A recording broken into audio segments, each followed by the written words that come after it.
আসসালামু আলাইকুম, welcome back to my channel My Kitchen. আর একবার স্বাগতম। চলে আসলাম আরেকটি রেসিপি নিয়ে আপনাদের মাঝে। আশা করছি আজকের রেসিপিটা আপনাদের কাছে অনেক বেশি ভালো লাগবে। আজকে আপনাদের সাথে শেয়ার করবো ইন্দোনেশিয়ান আইটেম কলমি শাক রান্না। আর কলমি শাক কিন্তু আমরা সবাই অনেক বেশি পছন্দ করি, এটা কিন্তু খেতে অনেক মজার হয়। তাহলে চলুন কথা না বাড়িয়ে মূল রেসিপিতে চলে যাই।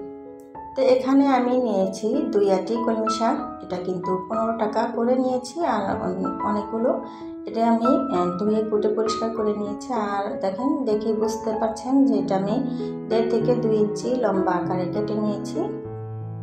শাকগুলো কিন্তু আমি এরকম বড় বড় করে কেটে নিয়েছি। চেষ্টা করবেন একটু বড় করে কাটতে, এতে করে এই শাকটা কিন্তু খেতে অনেক বেশি ভালো লাগে। আর এই আইটেমটা কিন্তু আপনারা চাইনিজেও পেয়ে যাবেন।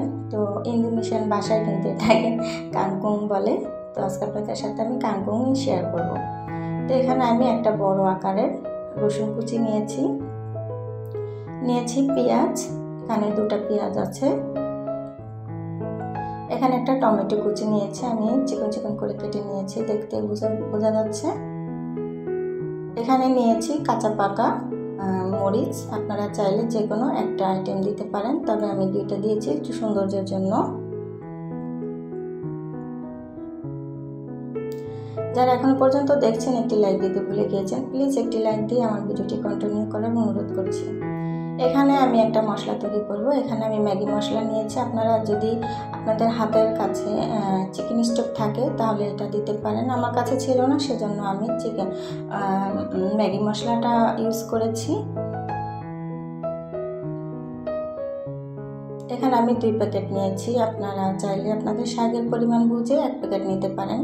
তো এবার আমি সামান্য একটু পানি দিয়ে একটু গুলিয়ে নিব। যারা ফেসবুক পেজ থেকে দেখছেন চাইলে আমার চ্যানেলটি ফলো দিয়ে রাখবেন। যারা ইউটিউব থেকে দেখছেন আমার চ্যানেলটি সাবস্ক্রাইব করে দিবেন। এবার আমি একটা কড়াই বসিয়ে দিয়েছি। এবারে আমি এখানে 2 থেকে 3 টেবিল রিফাইন্ড তেল দিয়েছি। এবার আমি কুচি করা রাখা যে রসুনগুলো ছিল এগুলো দিয়ে দিচ্ছি। এবারে হালকা একটু ভেজে নিব। এটা বেশি একটা ভাজা যাবে না, এতে করে কিন্তু আপনারা চাইনিজের যে টেস্টটা এটা পাবেন না। এবারে দিয়ে দিব কাঁচা পাকা মরিচগুলো একটু আড়াআড়ি করে কেটেছি একটু সুন্দরের জন্য। আপনারা কিন্তু বাংলাদেশেও এই কলমি শাকটা যে কোনো চাইনিজ রেস্টুরেন্টে পেয়ে যাবেন। এটা খেতে কিন্তু অনেক সুস্বাদু ও মজার হয়। এবার আমি টমেটো কুচিটা দিয়ে দিব। আর চেষ্টা করব একটু কাঁচা কাঁচা রাখতে, একদম ভাজা ভাজা করব না। এবার দিয়ে দিব পেঁয়াজ। সবসময় আপনারা দেখবেন চাইনিজে কিন্তু কাঁচা কাঁচাই রান্না করা হয়, আর ইন্দোনেশিয়ারা তো একদমই কাঁচাই খায়। তবে আমরা চেষ্টা করব একটু কাঁচা কাঁচা রাখতে এই কলমি শাকের আইটেমটা। তো এবারে দিয়ে দিব সেই ম্যাগির জুসটা। এবারে সামান্য একটু রান্না করে নেব। আপনারা দেখে বুঝতে পারছেন এটার কালারটা কিন্তু মাশাআল্লাহ অনেক সুন্দর লাগতেছে। এটা খেতেও কিন্তু অনেক মজার হয়, একবার হলো বাসায় ট্রাই করবেন। এবার আমি সেই ইন্দোনেশিয়ান কাংকুংগুলো দিয়ে দিব। তো আমি একবারে দিব না, আমি একটু 2 থেকে 3 বারে দিব। আর এই পর্যায়ে কিন্তু আমার চুলার জালটা একদম মিডিয়াম টু লো হিটে আছে।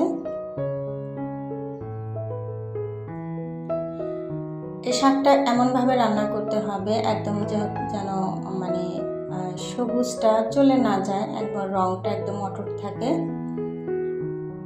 তো এই রান্নাটা বেশি সময় লাগে না, 7 মিনিট সময় লাগে এই কলমি শাকটা রান্না। চেষ্টা করবে এতে কিন্তু কাঁচা কাঁচা রাখতে, এতে করে কিন্তু এটা খেতে একদম অনেক টেস্টি হবে। আস্তে আস্তে করে সব এটা শাক কলমি শাকগুলো দিয়ে থাকবে। তো আমি আস্তে আস্তে করে বুঝতে পারছেন আমি শাকগুলো কিন্তু অনেক বড় বড়। এই পর্যায়ে চুলার আঁচটা একদম। এবারে দিয়ে দিব স্বাদ মতো লবণ। এবার দিয়ে দিব কলমি শাক কিন্তু আমরা সবাই পছন্দ করি, একদম শাক এইভাবে ট্রাই করবেন। তো দেখেন অনেক বেশি ভালো লাগে, আশা করছি জুচি ভালো। তো দেখেন আমি কিন্তু এখানে কোনো পানি দেওয়ার প্রয়োজন নেই, যেহেতু শাক থেকে এমনিতেই অনেক চাইনিজ স্টাইলের আর যেহেতু এটা আমি একটু হাফ কাঁচা রাখবো, সেজন্য এখানে কোনো পানি দেওয়া চলবে না। এটার গায়ে যে পানিটা, এই পানিতেই কিন্তু আমার কলমি শাকটা খুব সুন্দর মতো হয়ে যাবে। আর সামান্য একটু জুসি জুসি ভাব থাকবে, এতে করে এটার টেস্টটা কিন্তু আরো বেশি ভালো লাগবে। এই পর্যায়ে আমি কিন্তু এই পর্যায়ে কিন্তু আমি চুলার আঁচটা একদম বাড়িয়ে দিয়েছি, এতে করে আমার শাকের কালারটা হয়ে চেঞ্জ হবে না, একদম সবুজ। তো দেখে বুঝতে পারছেন, দেখেন আমার শাকটা খুব সুন্দর মতো একদম হয়ে গেছে, রান্না হয়ে গেছে। খুব অল্প সময় লাগে, 7 মিনিট সময় লাগে, কিন্তু এই রান্নাটা কিন্তু বাংলাদেশে চাইনিজ আমরা পেয়ে থাকবো।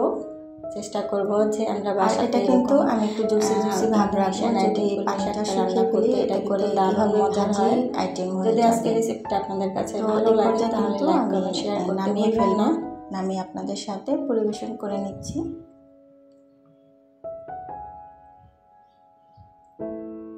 তো দেখেন দেখতে কিন্তু মাশাআল্লাহ অনেক সুন্দর হয়েছে, আপনাদের কাছে কেমন লেগেছে জানি না। মাশাআল্লাহ অনেক সুন্দর হয়েছে। আর এটা কিন্তু আমার বাসায় 4 বছরের একটা ছোট বেবি আছে, তো আশা করছি আজকে প্রথমেই অনেক কিছু খেয়েছে, বাটিতে করে নিয়ে আবার একটু। আর এরকম যদি রান্না করে দেন বাসার সবাই, আপনারাও চেষ্টা করবেন এইভাবে একবার ট্রাই করতে। কেমন লাগলো অবশ্যই অনেক ভালো লাগবে। আজকে কলমি শাক আইটেমটা কেমন লাগলো অবশ্যই কমেন্ট করে জানাবেন। সে পর্যন্ত ভালো থাকবেন, সুস্থ থাকবেন। আল্লাহ হাফেজ, আসসালামু আলাইকুম।